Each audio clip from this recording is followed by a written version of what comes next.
Fenomena ini dikenal sebagai proxy warfare atau perang proksi, yaitu situasi ketika sebuah negara mendukung pihak lain dalam konflik baik dengan senjata, dana.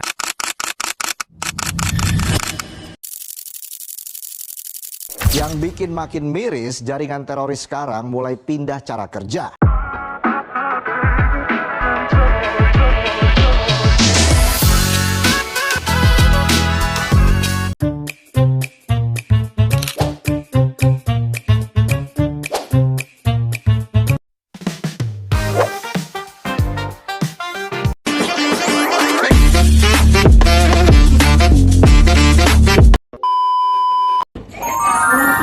Selamat datang kembali di podcast Sharing is Caring bersama saya Christina. Hari ini saya tidak sendiri nih, saya ditemani oleh dua narasumber saya. Yang pertama ada Ibu Wilda dari ASN YKD dan juga Pak Alvin dari ASN Dinas Lingkungan Hidup.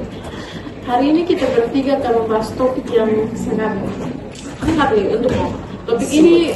Isu ini bisa menjadi pemicu bangsa di era modern nih, yaitu tentang proxy war, ada tentang radikalisme dan hoax.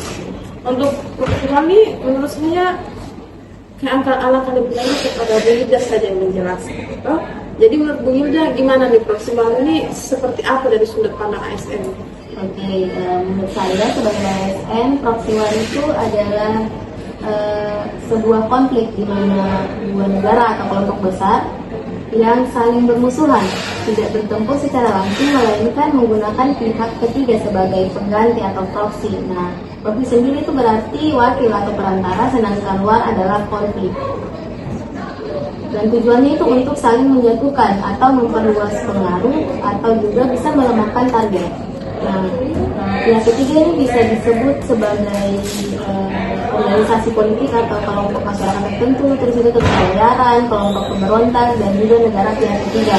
Nah, di zaman sekarang proxy war itu tidak selalu berbentuk angkat senjata ya di medan perang.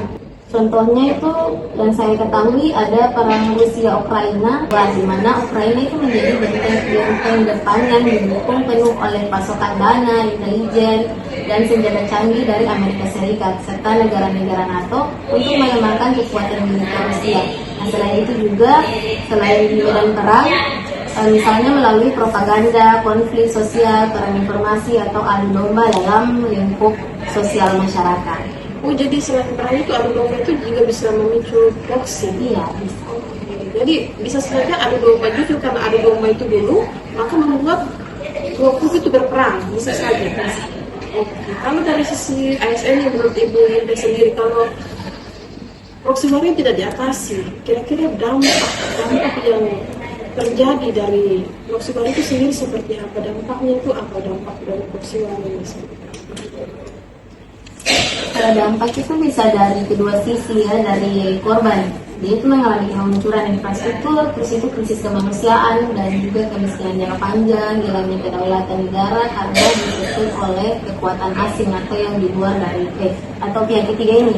Terus itu dampak dari dalam atau yang jadi proksinya, konfliknya itu dia itu menguras anggaran gitu. Terus itu dia berisiko juga mengalami efek blowback atau senjata makan tuan. Dan tadinya dia mau menyerang tapi kembali dapat dia lagi dia senjata makan tuan. Terus itu kelompok yang didanai justru berbalik menjadi musuh. Jadi makin rumit konfliknya. Iya. Jadi gimana nih Pak Alvin? Gimana tuh?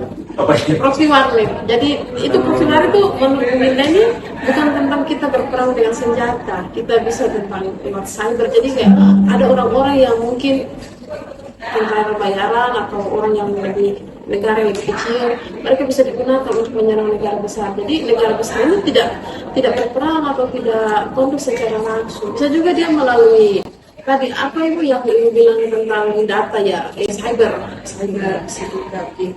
Jadi apa yang berbahaya? Jadi menurut saya kalau tentang proxy ini dia bisa mengarah lebih ke radikalisme. Ya bisa juga ya, radikalisme. Kalau menurut Pak Alvin sendiri radikalisme itu dari tadi proxy kita belajar bahwa dia bisa memecah belah lalu bisa mengarah ke radikalisme nih Pak. Jadi bagaimana kalau radikalisme sendiri seperti apa ya? Radikalisme menurut pandangan saya itu suatu pandangan yang menginginkan adanya suatu perubahan yang drastis, yang cepat, dan seringkali tidak sesuai dengan apa yang berlaku. Oke, Kalau jadi di Indonesia tuh ada ancaman terhadap ideologi Pancasila dan NKRI. berarti hanya juga radikalisme. Ibu. Kalau dari lingkungan ASN nih Pak, kalau lingkungan ASN ini menurut Bapak jika teman-teman kita nih, kita lihat nih, dia kayaknya sana radikalisme. Ciri-cirinya seperti apa Pak? Mungkin kita bisa temukan di lingkungan kita gitu supaya Bu Wilda juga mungkin bisa lihat ada mungkin Anda yang di kantor. Ciri-cirinya seperti apa Pak? Cuma Ciri-cirinya apa ya? Soalnya kayak orang ini nggak boleh kerja sama dalam proses kerjaan, kerja juga lah. Apa? Orang itu memilih kayaknya segolongan atau ini, baru itu membedakan suku, golongan atau apa. lebih ke intoleran berarti. Iya, intoleran. Oleh Ada nggak di kantor?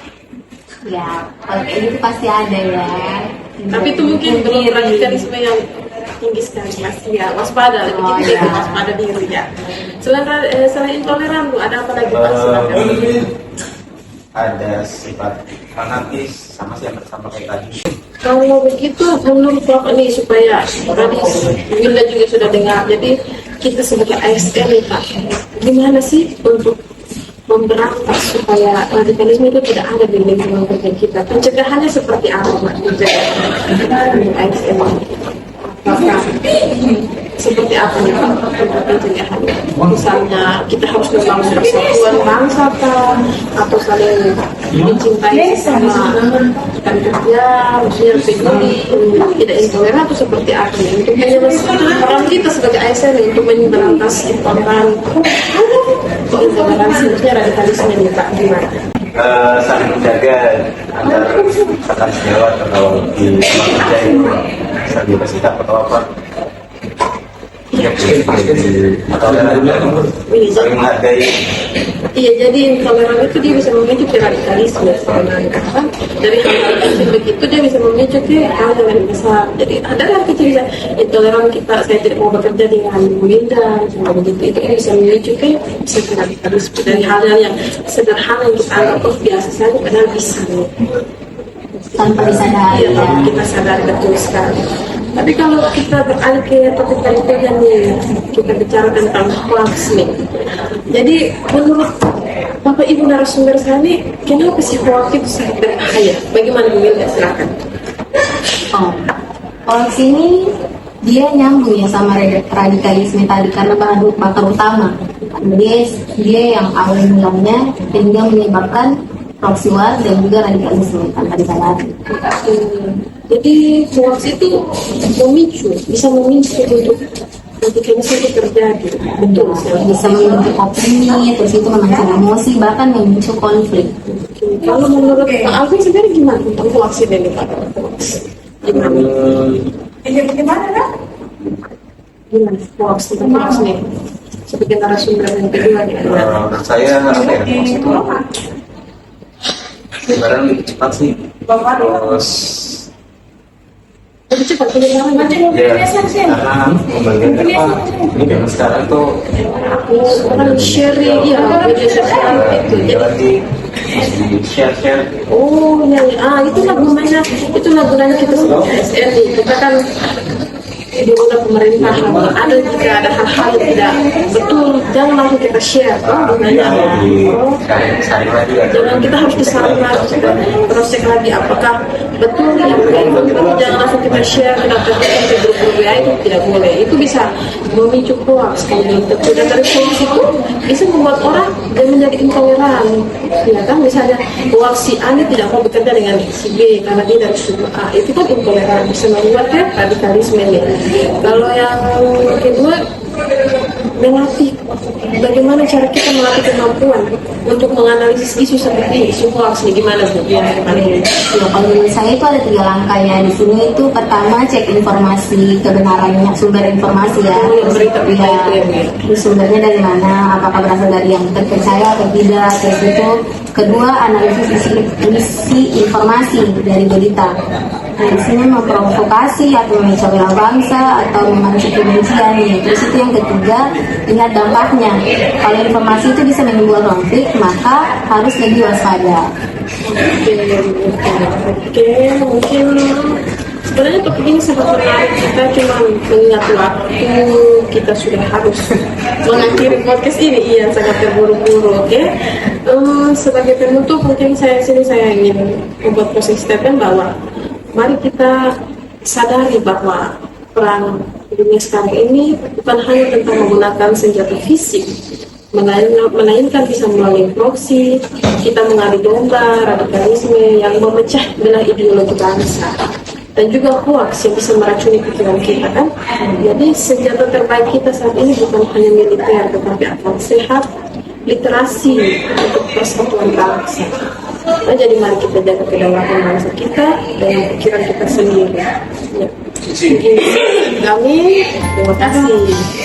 Sampai jumpa di podcast berikutnya.